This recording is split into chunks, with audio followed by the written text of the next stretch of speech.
오늘 말씀은 갈라디아서 시리즈를 계속하는데 성령 안에서 살고 성령으로 걸어라 라는 제목입니다. 우리가 이제 성경을 읽을 때 이 성령에 대한 바른 이해를 해야 됩니다. 그래서 제가 오늘 서론적으로 두 가지를 여러분에게 좀 알려드린 다음에 오늘 말씀의 본문을 전개해 가도록 하겠습니다.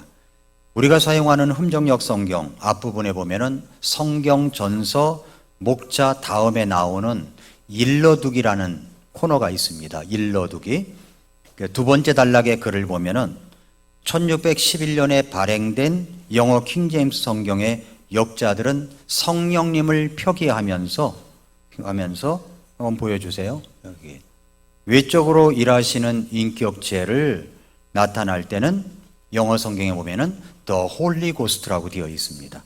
그리고 내적으로 일하시는 인격체를 나타낼 때는 영어 성경에 The Spirit으로 되어 있어요. 자, 잘 들어보세요.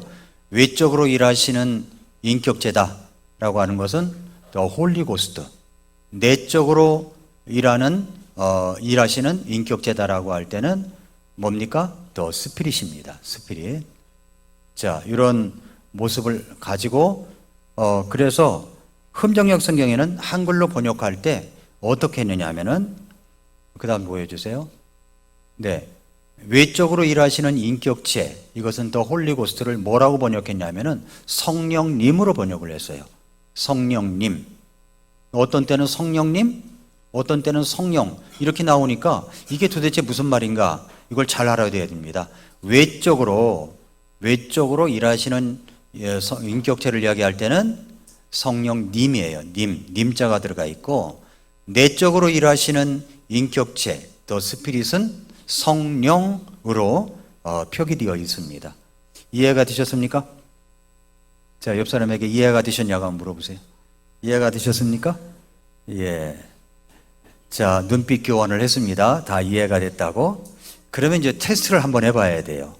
그 다음에 보시면, 그러면 사도행전 1장 8절에 나오죠. 오직께서 너희에게 오신 뒤에 너희가 권능을 받고 예루살렘과 온 유대와 사마리아와 땅의 맨 끝지역까지 이르러 나를 위한 증인들이 되리라. 자, 이것은 가로 안에 성령일까요? 성령님일까요? 뭐라고요? 예, 우리 성령님, 우리 아이들까지 알아요. 성령님께서예요. 왜 그렇습니까? 외적으로 일하시는 인격체를 나타내니까 성령님입니다. 자, 이해가 되셨죠? 그런데 우리가 홀리 고스트라고 하니까 고스트 하면 이걸 뭘 말합니까? 유령을 말하잖아요. 유령을 말하는데 왜 영어 성경에는 홀리 고스트라고 했느냐? 이걸 우리가 알아야 돼요. 이걸 모르면은 어떻게 유령이라는 말이 성령을 가리키느냐? 이렇게 우리가 생각할 수가 있는데, 제가 찾아보니까 고스트는 고대 영어가 있어요. 고대 영어에 이 가스트에서 유래했으며, 이것은 영혼, 정신, 생명력을 의미하는 단어입니다. 그래서 당시에는 고스트와 스피릿이 모두 영혼이나 비물질적 존재를 가리키는 일반적인 단어였다는 겁니다. 중세 영어에서도 고스트는 주로 인간의 영혼이나 신성한 영을 의미하는데 사용이 되었습니다. 따라서 The Holy Ghost는 이것은 성령을 지칭하는 용어로 자연스럽게 자리 잡았다는 거죠. 그래서 1611년에 번역된 킹제임스 흠정역 성경에 홀리 고스트라는 말이 그 표현이 사용된 겁니다. 당시의 고스트가 영적인 존재, 특히 신성한 존재를 의미하는데 더 자주 사용되었고, 이후로도 홀리 고스트는 성령을 나타내는 전통적인 용어로 계속 사용되었고, 특별히 영어 성경과 교회에서 널리 사용된 단어가 더 홀리 고스트라고 하는 겁니다. 자, 홀리 고스트는 외적으로 일하시는 인격체를 말할 때 그렇다는 거고요. 또 하나 테스트를 하죠. 그 다음에 보시면 갈라디아서 이제 5장 5절입니다. 야, 우리가 무엇을 통해 믿음으로 의의 소망을 기다리나니. 여기는 성령님일까요? 성령일까요? 성령님일까요? 성령일까요? 성령이죠. 성령. 왜 그럴까요? 말씀에 단어가 나오잖아요. 믿음으로 의의 소망을 기다린다. 이것은 내적으로 일하시는 인격체를 말할 때 성령을 합니다. 외적으로 일하시는 인격체를 말할 때는 성령님, 내적으로 일하시는 인격체를 이야기할 때는 성령. 이해가 되셨습니까? 이걸 생각하고 성경을 읽으면 이것은 외적으로 일하시는 인격체를 말하는구나, 성령님. 내적으로 일하시는 인격체를 말하는구나, 성령. 이렇게 우리가 알아들을 수가 있다는 겁니다. 그 다음에 이제 제가 이것을 했던 대로 성령님을 향한 죄가 있어요. 성령님을 향한 죄가 있는데, 그것은 먼저 성령님을 대적하여 신성 모독하는 죄가 있습니다. 이것은 결코 사함을 받지 못하는 죄예요. 사함을 받지 못하는 죄. 이걸 개역 성경에 보면은 성령을 해방하는 죄라고 되어 있어요. 성령을 거역하는 죄, 성령을 해방하는 죄. 개역 성경에는 그렇게 되어 있는데, 여기에 흠정역 성경에 우리가 마태복음 12장 31절, 32절을 보면은 그러므로 내가 너희에게 이르노니 온갖 종류의 죄와 신성 모독은 사람들이 용서받지만 성령님을 대적하여, 성령님 하니까 외적으로 일하시는 인격체입니까? 내적으로 일하시는 인격체입니까? 외적으로 일하시는 인격체죠.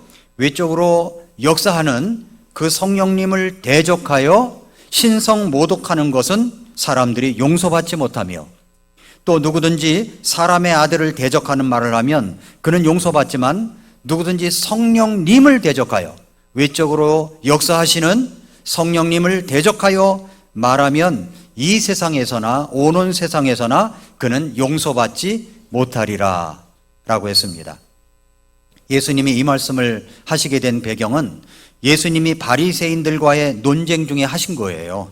바리새인들은 예수님이 마귀들을 내쫓아내는 것을 보고 예수님이 하나님의 능력이 아니라 마귀의 통치자 바알세붑을 의지하지 않고는 결코 내쫓을 수가 없다고 비난을 했습니다. 그때 예수님께서 이것에 대해서 강하게 경고하시면서 이것은 성령님을 대적하여 신성 모독하는 죄라고 말씀하셨습니다. 성령님을 대적하는 죄는 성령님의 분명한 역사와 능력을 알면서도 그것을 고의적으로 거부하거나 그리고 악한 것으로 돌리는 죄를 말하는 겁니다. 이것은 단순한 실수나 무지에서 오는 죄악이 아닙니다. 성령님의 분명한 역사에 대해서, 외적으로 역사하시는 성령님의 분명한 역사에 대해서 고의적으로 그리고 의도적으로 무시하는 죄, 신성 모독하는 태도를 말하는 것입니다. 이것은 용서받을 수가 없어요. 마가복음 3장 28절 29절에도 진실로 내가 너희에게 이르노니 모든 죄는 사람들의 아들들이 용서받고 그들이 신성 모독할 때 쓰는 신성 모독도 다 용서받지만 성령님을 대적하여, 외적으로 역사하시는 성령님이 있어요. 너 예수님 믿어야 된다 말씀하시는데도 불구하고 이것을 거부합니다. 또 역사가 있는데도 불구하고 거부해요. 거절해요. 일부러 고의적으로. 이런 것은 결코 용서받지 못하고 영원한 정죄의 위험에 처해 있느니라 하시니라, 이렇게 말씀을 했습니다. 자, 이것이 이제 성령님을 거역하고 대적하고 신성 모독하는 죄. 그 다음에 이제 성령님을 향한 죄가 또 있습니다. 그것은 뭐냐면 하나님의 거룩한 영을 슬프게 하는 죄입니다. 하나님의 거룩한 영을 슬프게 하는 죄. 이 말은 뭐냐면 하지 말라고 하는 것을 하는 죄입니다. 성령님께서 내 마음속에 역사하셔서 하지 말아라 한 것을 해버리는 죄. 예, 이런 죄를 말해요. 에베소 4장 30절에 보면은 하나님의 거룩하신 영을 슬프게 하지 말아라. 이것을 개역 성경에는 근심케 하지 말아라 이렇게 되어 있어요. 근데 그분에 의해서 너희가 구속의 날까지 봉인되었느니라. 에베소 4장 30절에 여기 이 단어는 슬프게 하다, 근심하게 하다, 마음을 아프게 하다라는 단어예요. 성령께서 역사하시는데 그걸 슬프게 하지 말라는 거예요. 슬프게 하지 말라. 또 성령의 불길을 끄는 죄가 있어요. 데살로니가전서 5장 19절에 보면은 성령의 불길을 끄지 말아라. 막 속에서 역사하시는 그 성령의 역사가 있는데 이것은 뭐냐면 하라고 하는 것을 하지 않는 겁니다. 우리 하나님께서 역사하실 때 하라고 하는 것을 하지 않는 죄, 그것은 바로 성령의 불길을 끄는 죄입니다. 막 속에서 뜨거움이 일어나고 하나님이 역사하시는데 그걸 참고 눌러버리면 그건 성령의 불길을 끄는 죄다라고 하는 겁니다.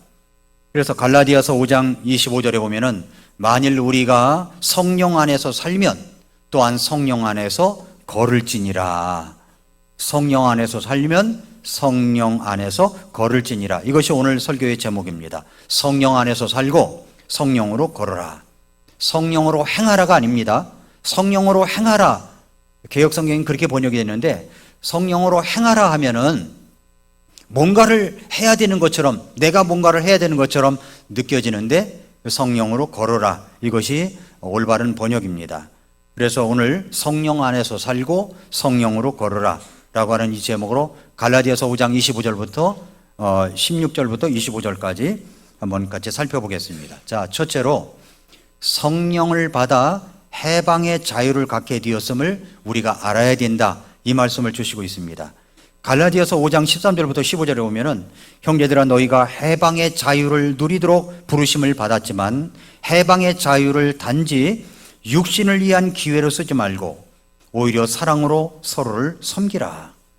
온 율법은 이것 즉 너는 네 이웃을 너 자신과 같이 사랑하라 하신 한 말씀 속에서 성취되었느니라. 그러나 만일 너희가 서로 물고 삼킨다면 너희가 서로에 의해 소멸되지 않도록 조심하라. 이 말씀했습니다.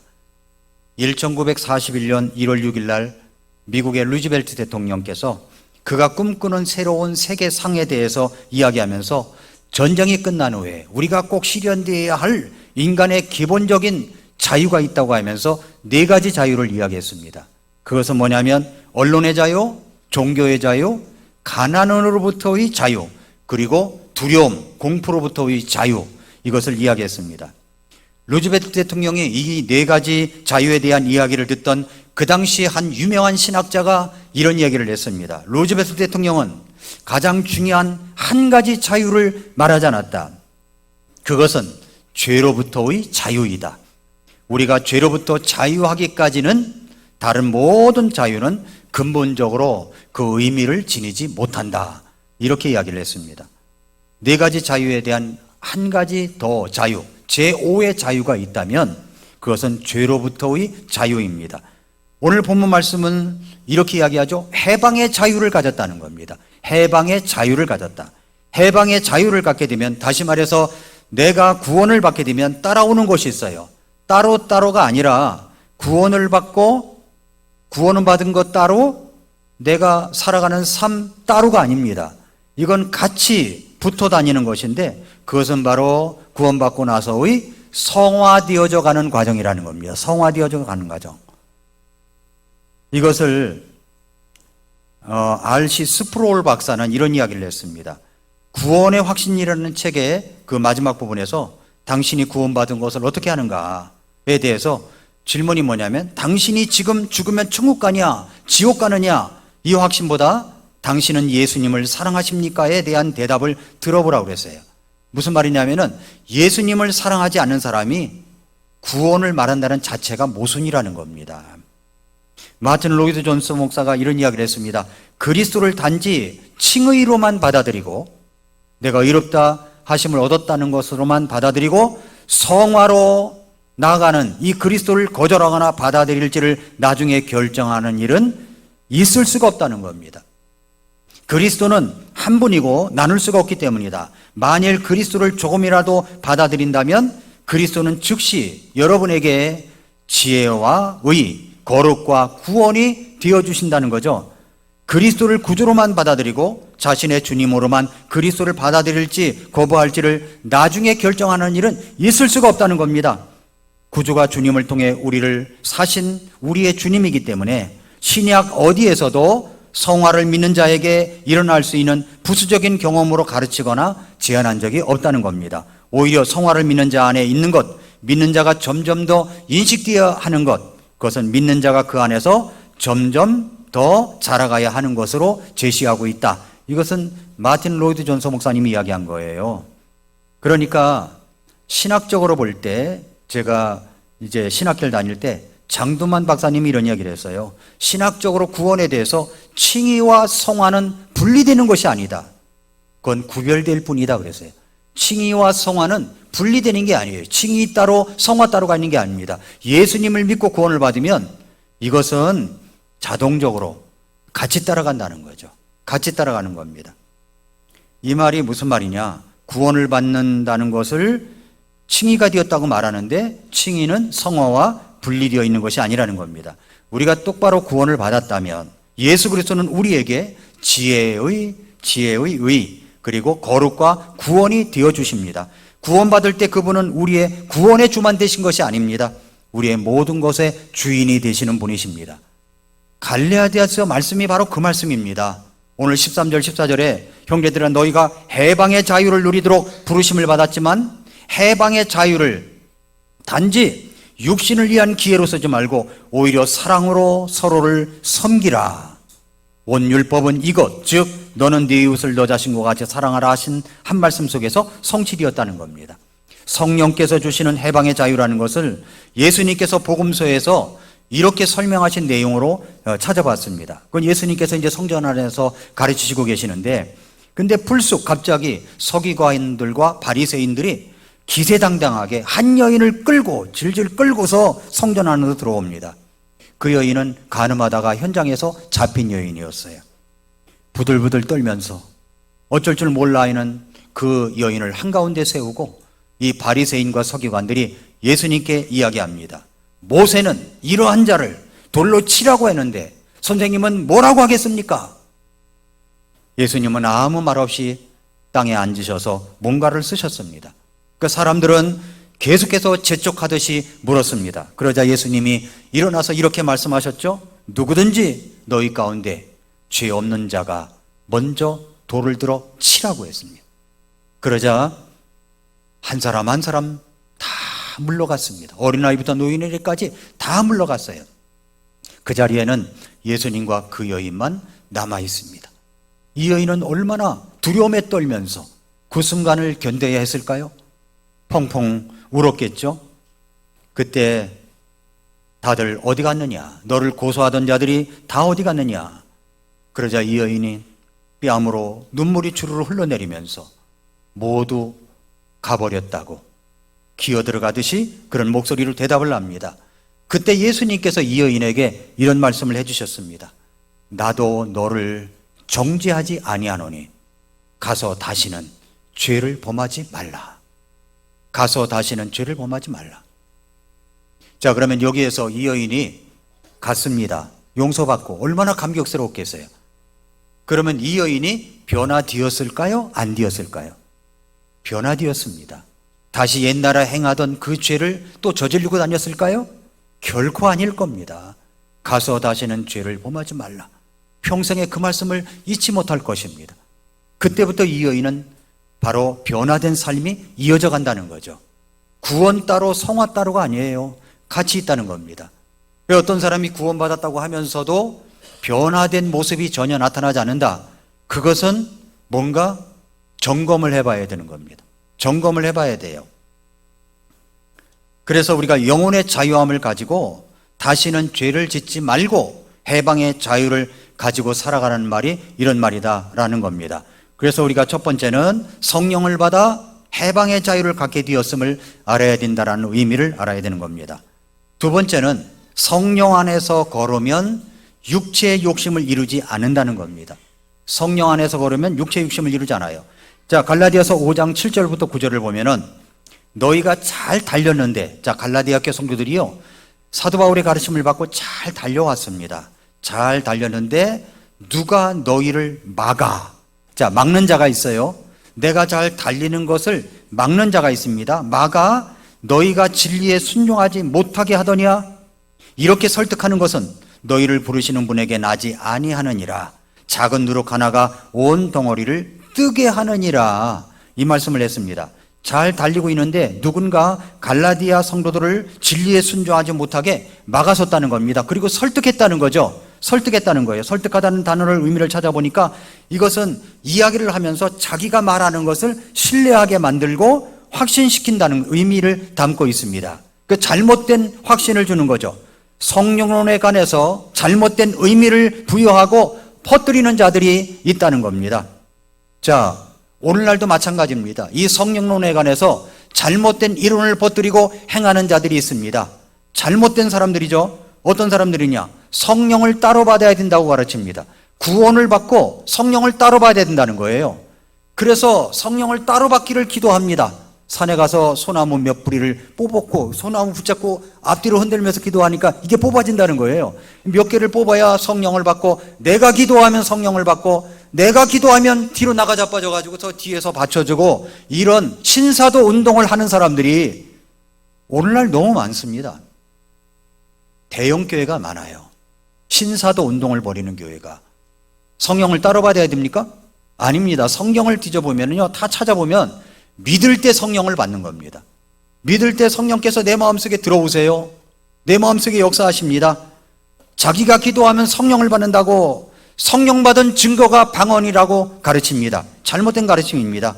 자기가 기도하면 병이 나는데요, 그래서 성령을 강조하고 성령을 주장하는 사람들이 있습니다. 그런 사람들이 쓴 책들이 한국의 기독교 교회에 베스트셀러가 되고 있습니다. 이것은 잘못된 쪽으로 성령에 관한 잘못된 것을 퍼뜨리며 설득하는 무리들입니다. 말씀처럼 작은 누룩 하나가 온 덩어리를 뜨게 하고 있는 겁니다.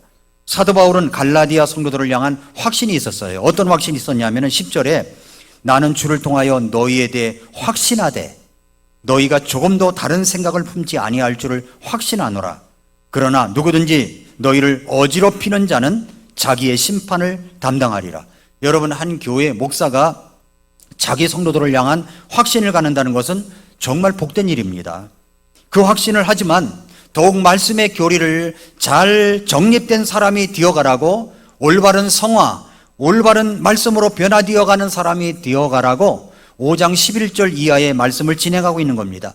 사도 바울은 갈라디아 교회 내에서 교리적으로 어지럽히는 자들이 있다는 것을 이야기합니다. 10절에서 누구든지 너희를 어지럽히는 자는 자기의 심판을 당하리라. 12절에서 나는 너희를 어지럽히는 자들이 아예 잘려나가기를 원하노라 이랬습니다. 영어 성경에서 보니까 어지럽히는 단어가 트러블이에요. 원어적 의미를 보니까 이것은 혼란시키다, 괴롭히다, 혼란을 이야기하다는 단어입니다. 어지럽히는 겁니다. 교회 안에서 성령론에 대해서 잘못 이야기하는 겁니다. 사도 바울은 그러므로 형제들에게 이렇게 권고합니다. 13절, 형제들아 너희가 부르심을 받아 자유에 이르렀으나 오직 자유를 육신을 위한 기회로 쓰지 말고 사랑으로 서로를 섬기라 그랬습니다. 육신을 위한 기회로 쓰지 말래요. 육신을 위한 기회로 쓰지 말라. 구원과 칭의는 구원받고 칭의가 되었습니다. 그런데 그 성화되어 가는 것이 구분되는 것이 아니라 같이 가는 겁니다. 그래서 16절에 육신으로 사는 것이 무엇인가를 이야기합니다. 16절부터 보겠습니다. 그런즉 내가 이것을 말하노니 곧 성령 안에서 걸으라. 그리하면 너희가 육신의 욕심을 이루지 아니하리라. 육신은 성령을 대적하여 욕심을 부리고 성령은 육신을 대적하나니 이 둘이 서로 반대가 되므로 너희가 원하는 것들을 너희가 능히 하지 못하느니라. 자, 제가 늘 이야기하죠. 강아지를 키우는데 여기 까만 강아지가 있고 하얀 강아지가 있어요. 그 서로 싸웁니다. 누가 이길까요? 잘 먹인 강아지가 이기는 겁니다. 우리 안에도 성령의 어떤 욕구가 있고 육신의 욕구가 있습니다. 누가 이길까요? 잘 먹인 부분이 이기는 겁니다. 말씀으로 잘 양육받고 말씀으로 충만하면 육신의 소욕을 물리칠 수가 있어요.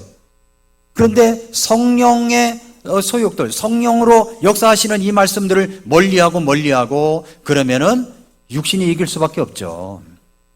그러면서 18절에 그러나 너희가 성령의 인도를 받으면 율법 아래 있지 아니하니라. 성령의 인도를 받는다는 것은 말씀으로 내가 부정하고 말씀으로 내 안을 더 가득 채운다는 이야기입니다. 이제 육신의 행위들은 명백하니 이것들이라. 잘 들어보세요. 간음과 음행과 부정함과 세욕과 우상숭배와 마술과 증오와 불화와 경쟁과 진노와 다툼과 폭동과 이단파당과 시기와 살인과 술 취함과 흥청됨과 또 그와 같은 것들이라. 여기 죄들이 많이 나오죠. 그때의 죄나 지금의 죄나 비슷합니다. 근데 이 죄들을 갖다가 육신의 행위들, 이것들을 네 가지 주요 범주로 나눌 수가 있습니다. 여러 가지 죄가 있는데 네 가지 범죄. 첫 번째는 감각적이고 성적인 죄가 있다는 겁니다.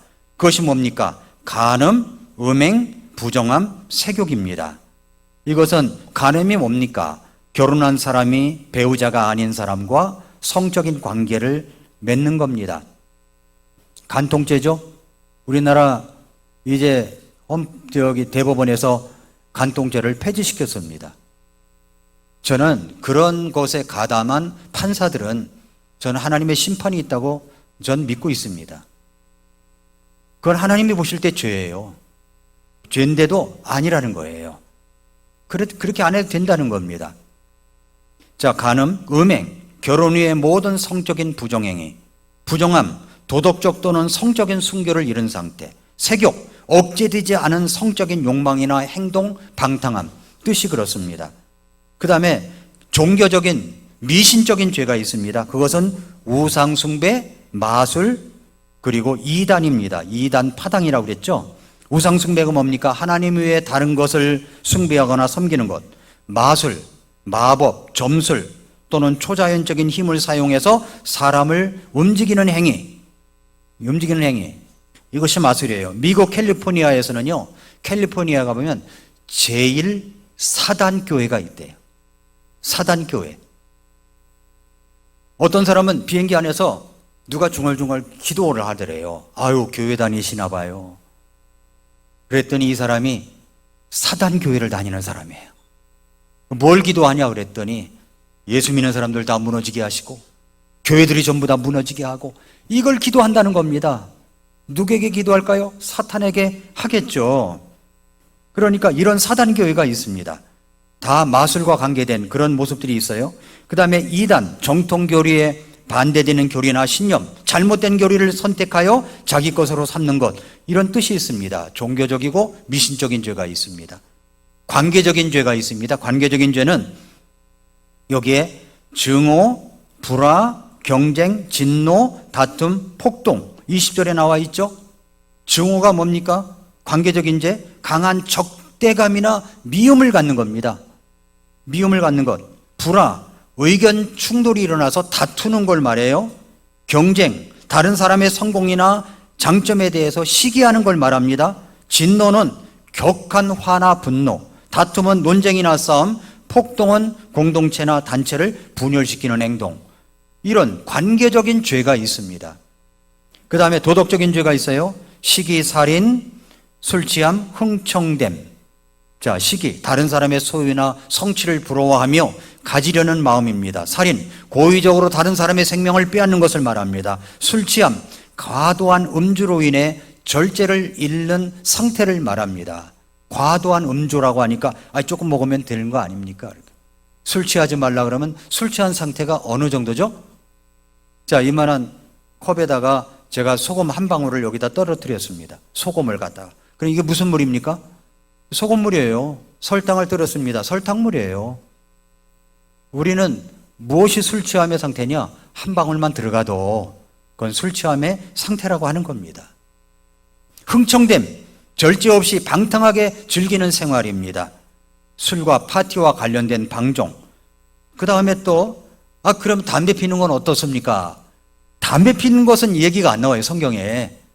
그럴까봐 성경이 뭐라냐면 그와 같은 것들이라 그래요. 그와 같은 것들이라. 그와 같은 것들이 있죠. 바울은 이와 같은 육신의 행위들이 하나님의 왕국을 상속받지 못하게 한다고 경고하고 있습니다. 구원받는다는 것을 잃는다는 얘기가 아닙니다. 이런 행위들은 성령의 인도와는 반대되는 것으로 성령의 열매를 맺기 위해서는 이러한 육신의 행위들을 피해야 한다고 가르치고 있는 겁니다.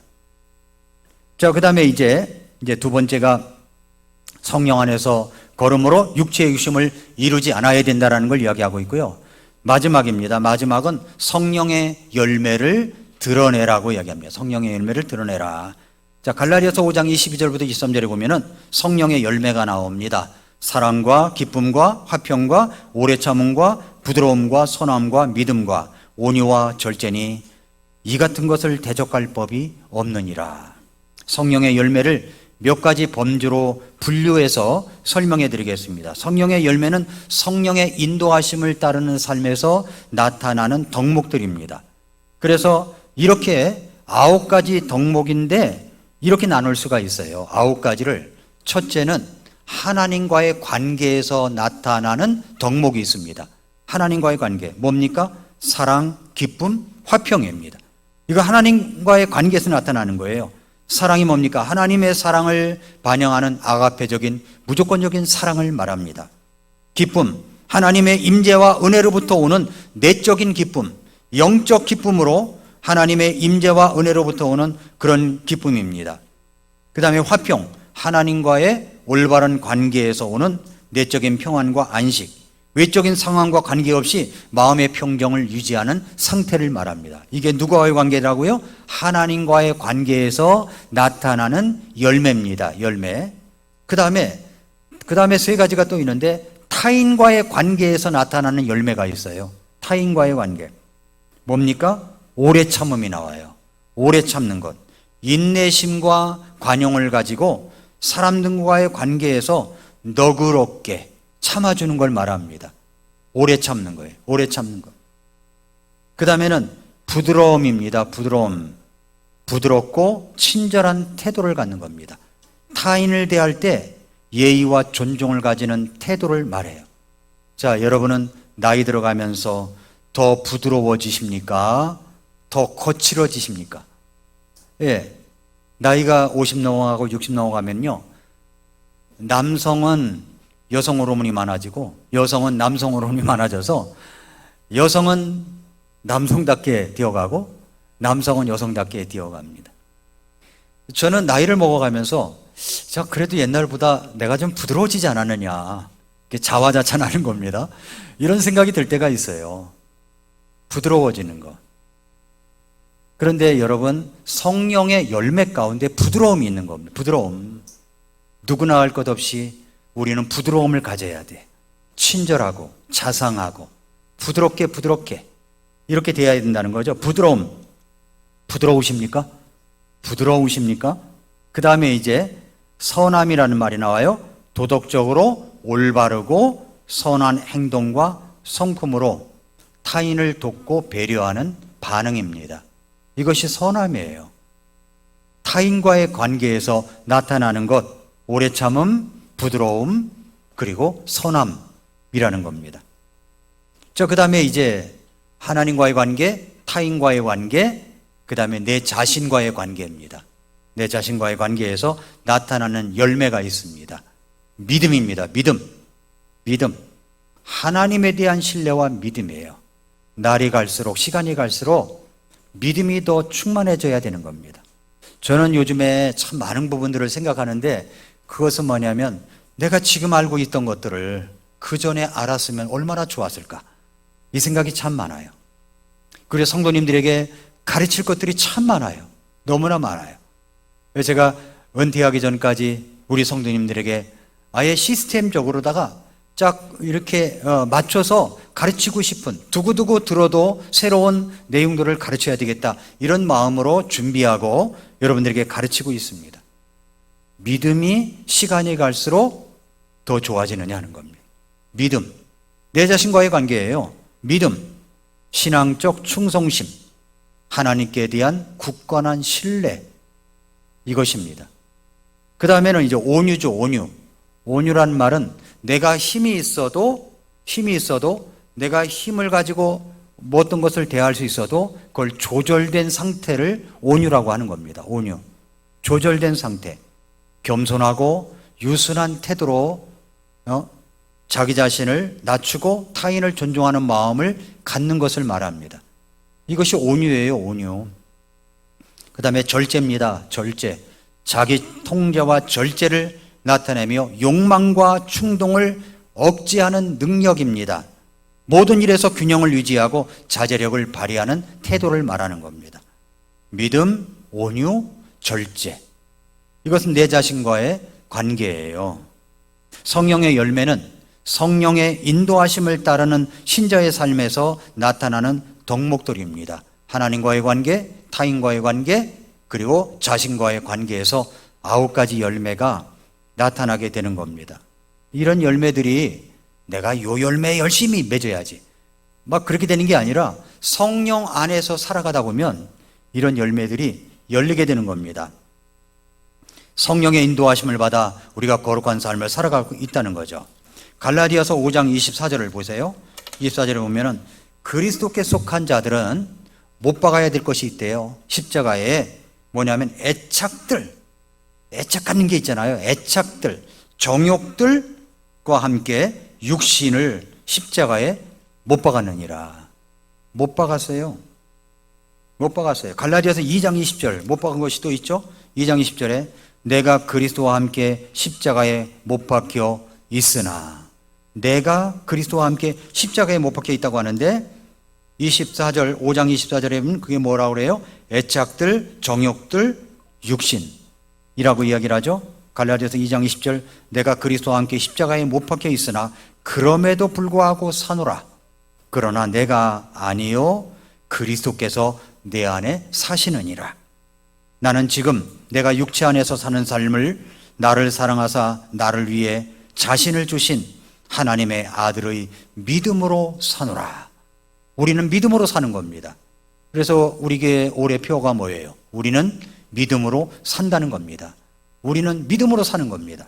그래서 성령께서 역사하시도록 이런 삶을 살아가는 거죠. 사랑하는 성도 여러분, 우리는 어떻게 살아가고 있습니까? 예수님 오실 때가 너무 가까웠어요. 그때 우리는 바로 성령 안에서 살아가야 됩니다. 우리는 성령 안에서 살고 성령으로 걸어야 돼요. 그러려면은 매일 아침, 매일 수시로 내 안에 말씀으로 채워야 되는 겁니다. 매일 아침. 여러분이 핸드폰 집에 가면 충전시키죠? 우리도 충전을 해야 돼요. 매일 아침 말씀으로 충전하고 살아가야 되는 겁니다. 이럴 때 우리가 성령으로 살고 성령으로 걷는 것이 나오는 거예요. 오늘 내가 성령으로 살아야지, 성령으로 살아야지 이렇게 말한다고 되는 게 아니라 내 안에 육신의 소욕도 있고 성령의 소욕도 있는데 어떤 것에 내가 밥을 많이 주느냐, 양식을 더 많이 주느냐에 달려 있다는 겁니다. 우리 삶을 한번 점검해 보십시오. 우리는 어떻게 살아가고 있습니까? 성령 안에서 살고 성령으로 걷는 저와 여러분들이 될 수 있기를 축복합니다. 기도하겠습니다. 이 시간 머릿속에서 기도할 때 우리 자신을 한번 살펴봅시다. 우리는 어떻게 살아가고 있습니까? 하나님의 말씀을 가까이 해야 성령 안에서 살고 성령으로 걸을 수가 있습니다. 말씀을 떠나서는 아무것도 할 수가 없습니다. 성령의 열매를 맺으며 성령 안에서 살아가고 성령으로 걸어가는 사람이 될 수 있도록 기도하십시오. 그리고 결심하십시오. 하나님께서 여러분을 축복하실 것입니다. 이 시간 우리의 결심의 기도를 우리 주님 앞에 드리도록 하겠습니다. 같이 기도하겠습니다.